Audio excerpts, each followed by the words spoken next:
In the 1920s, the Osage were the richest people per head anywhere on Earth, sitting on top of Oklahoma oil. Then they started dying one at a time.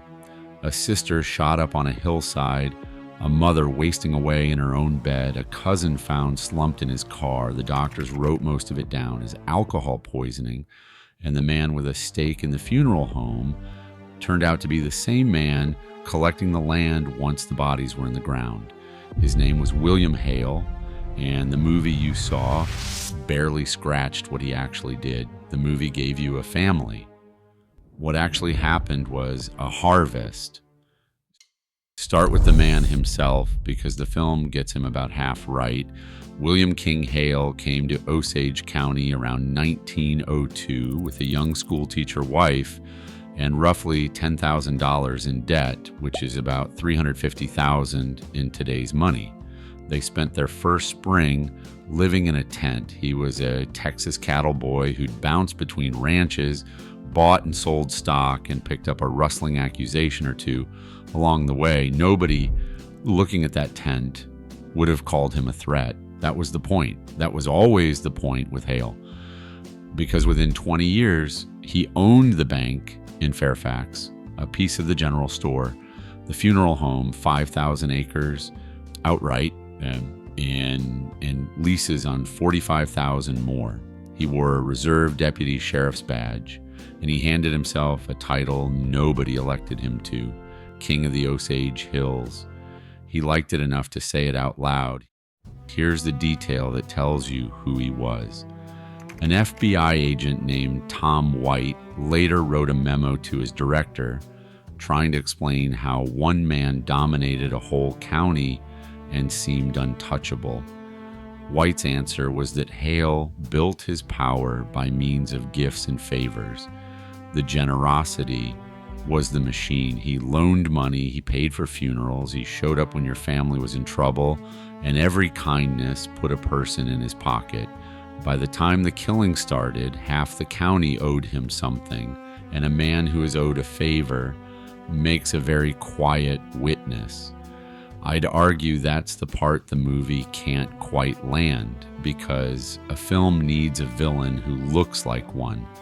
The real horror of Hale is that he looked like the best man in the room. People trusted him with their dead. He spent years earning that trust, and he did it so he could use it against them. Now, the arithmetic, because Hale ran his crimes like a ledger.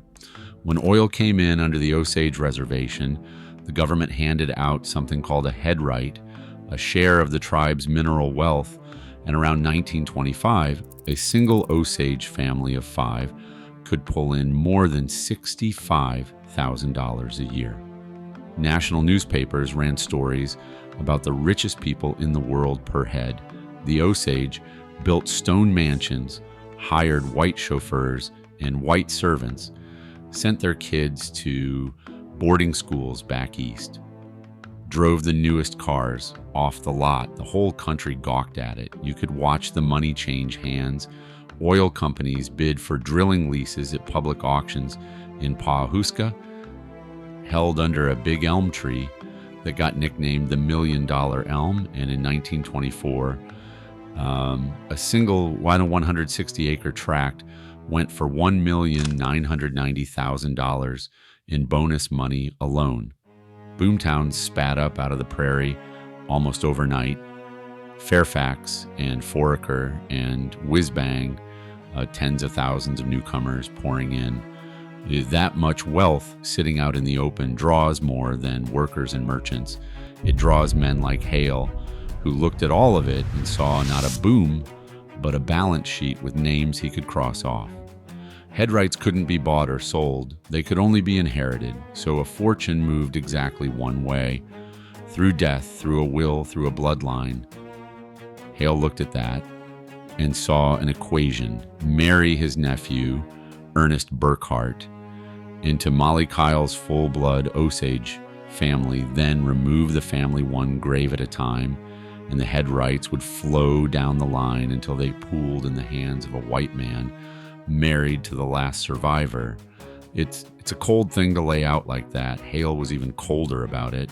When a doctor once asked him point blank whether he really meant to kill an Osage man, Hale reportedly answered, "Hell yes."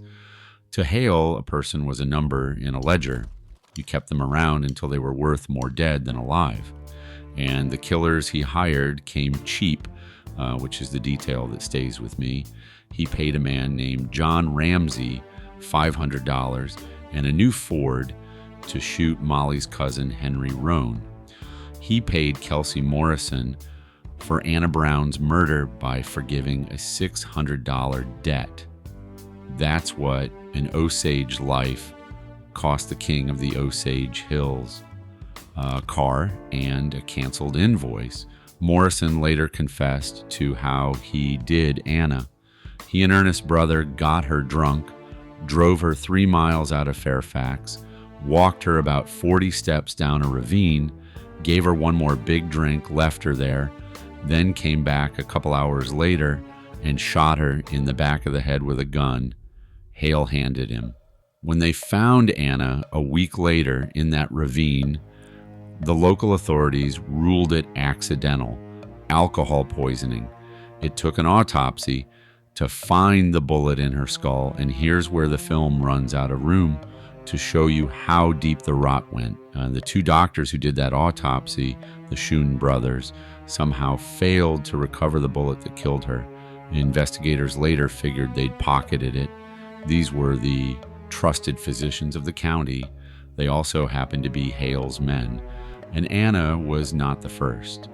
Molly's sister Minnie had died back in 1918, still in her 20s, of a vague wasting sickness nobody looked at too hard. Her mother Lizzie went about 60 days after Anna, quietly in bed, and quietly is how the doctors liked it. If you line the deaths up by date instead of by the film's running time, the pattern started years before the movie picks it up and kept going after the credits would roll. That's what I mean when I say the film gave you a window. Hale had been at this longer than 2 hours of screen time can hold. Which brings me to the machine the movie only gestures at. This wasn't one bad rancher with a few hired guns. Hale had bought the county. When federal agents finally dug in, they found the local police chiefs, the county prosecutor, and the Indian Affairs agent all bending his way, morticians who hid bullet wounds, doctors who wrote alcohol poisoning on death certificates for people who didn't drink. Hale even kept a private detective on the payroll, not to solve a single murder, but to manufacture alibis when he needed them. If you want to understand why 60 deaths could happen in one county and nobody hanged for 59 of them, that's your answer. The people whose whole job was to catch the killer were on his payroll. I'll show you exactly how far the doctors went because it's the coldest thing in the whole story. Molly Burkhart, the woman at the center of it, started wasting away. She had what looked like a slow, mysterious decline. And the Schoen brothers were giving her injections they told her were insulin for her diabetes. She was dying in her own home. Then she got pulled away from their care, and she recovered almost immediately. Years later, asked under questioning whether he'd actually been injecting her with insulin, one of the Schoen brothers gave the single most damning answer a doctor can give. He said, "I may have been." That's a man admitting he doesn't want to say what was in the needle. If you've been with me this far and your stomach is turning, stay with me, because I haven't even gotten to what happened to the people who tried to stop it. Subscribe. If you want more stories the movies leave on the cutting room floor, and let's keep going. Because Hale didn't only kill the rich, he killed the ones who came asking questions. A white oilman named Barney McBride went all the way to Washington to beg the federal government for help. He was abducted, and his body turned up stabbed more than 20 times. An attorney named W.W. Vaughn gathered evidence from a dying witness, boarded a train, and was found dead near the railroad tracks with the evidence gone. Every time someone got close, they died. And the message wasn't subtle. It was aimed at anyone in the county thinking about talking. Then Hale did the loudest thing a quiet killer can do. In March of 1923, somebody planted a 5-gallon keg of nitroglycerin under the Fairfax home of Bill and Rita Smith and set it off in the middle of the night. The blast killed Rita and their young servant, Nettie Brookshire, on the spot. It leveled the house. Bill Smith didn't die right away. He held on for about 4 days, long enough to name the only 2 enemies he said he had in the world, Bill Hale and Ernest Burkhart. Nobody acted on it. A dying man named his killer, and it went nowhere because in that county, the name Bill Hale was less an accusation than a fact of life. Now, here's the piece almost nobody knows, and it's worse than any single murder. Running right alongside the killing was a second theft. And this one was completely legal. The government had decided that most full-blood Osage were incompetent to handle their own money, so it assigned them white guardians. Your guardian controlled your spending down to your toothpaste. In 1925, a restricted Osage might see only a fraction of their own quarterly payment, and the guardian kept the rest. And when a ward died, the guardian could petition to inherit the estate. David Gran, the writer who reopened this whole case, found a Bureau of Indian Affairs logbook that listed guardians and their Osage wards, with a note beside each ward marking whether that person had died under the guardian's watch. Some of those lists ran heavy with the dead. Picture that. A ledger of human beings, half of them crossed out in the neat hand of the man who inherited from them. None of that was hidden in the shadows. It sat in a government logbook. One half of this was the murders, plainly illegal. The other half was the guardianship system, and it robbed the same people legally with a stamp and a signature. They shared the same county, the same victims, and often the same men, and the movie has time for maybe a sentence about it. So how did any of it end? It ended because a not yet 30 J. Edgar Hoover, running a young Bureau of Investigation and terrified the Osage scandal would sink his career before it started, sent in a former Texas Ranger named Tom White. White didn't try to outmuscle the county. He did the one thing nobody in Fairfax had done, which was follow the money. He put 4 agents undercover: a fake insurance salesman, a fake cattle buyer, an oil prospector, and an herbal doctor, and he asked a simple question about every death: who profits? That question walked him straight up the ledger to Hale, and they still could only make one murder stick. Out of dozens of deaths tied to this man, out of a toll some historians put at 60 or more, possibly far higher, the case that convicted William Hale was Henry Roan, and only because Hale had gotten greedy on paper, he'd taken out a $25,000 life insurance policy on Roan, claiming Roan owed him the money, then had him shot. The bodies didn't convict him. The paperwork did. I think that's the quiet lesson of the entire Reign of Terror. By some counts, Hale was tied to 60 deaths, and he answered for exactly one, because that was the one where he'd signed his name to something. The nephew, Ernest, is the reason any of it stuck.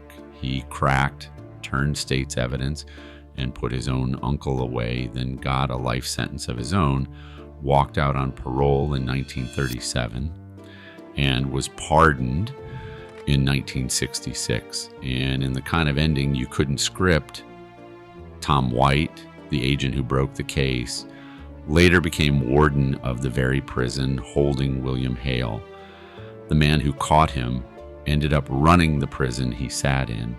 That's about as close to justice as this whole story gets. Here's where the story should end, with a rope, and here's where it makes you angry instead. Hale was convicted in 1929, and sentenced to life. He served about 18 years. In 1947, they paroled him. A prominent Osage said what everyone was thinking, that there was no doubt in their minds Hale was the ringleader in the mass murder of their people, and his good conduct in prison did not change that fact. It didn't matter. He walked out. And do you know what he wanted to do with his freedom? Before he left, Hale wrote that he'd rather live at Gray Horse than any place on earth. Gray Horse, the Osage town at the dead center of the killings. The man who'd turned that community into a hunting ground wanted to go home to it and retire. Prison evaluator had already summed him up in one line, writing that Hale had put behind him any feeling of shame or repentance he may have had, which gives him too much credit. You can't put away shame you never had to begin with. He didn't get Gray Horse.